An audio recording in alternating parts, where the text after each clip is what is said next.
वाटाघाटी होत असताना निवडणूक समिती कोण कोण आहेत हेच माहीत नाही आणि त्या समितीत जाहीर झाल्याप्रमाणे जे रघुनाथजी कुलकर्णी होते ते निघून गेले, परत कधी आले नाही तिकडं. त्यामुळे वाटाघाटी कोण करणार?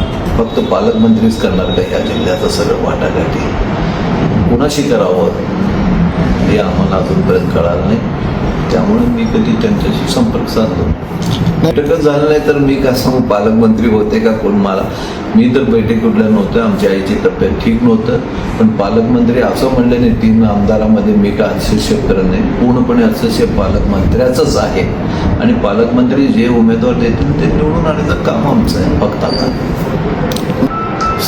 सध्याच्या वातावरणामुळे असं वाटतं की पालकमंत्री शहर उत्तरचे पूर्ण अधिकार त्यांनाच आहेत, त्यांनीच निवडणार आहेत आणि त्यांनीच जाहीर करणार.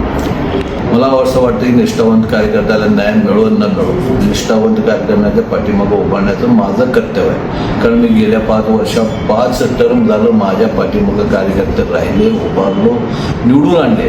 भारतीय जनता पक्षाने जेव्हा जेव्हा आदेश दिलं तेव्हा कार्यकर्त्यांनी कुठलीच अपेक्षा न करता भारतीय जनता पक्षाला त्यांच्या आदेशाप्रमाणे मतं मिळवून दिलं. कुठल्याही निवडणूक असू द्या, लोकसभा असू द्या, विधानसभा असू द्या किंवा कुठलेही कामं असू द्या, भारतीय जनता पक्षात कार्यकर्ता शहर उच्चार कधीच मागं पडला नाही. मग आज हे जर करता त्यांच्यावर अन्याय होत असेल तर माझंही कर्तव्य आहे की त्या कार्यकर्त्याच्या मागे उभा राहील. तो कार्यकर्ता कुठल्याही पक्षात उभारला तरी मी त्याचा प्रचार करणार.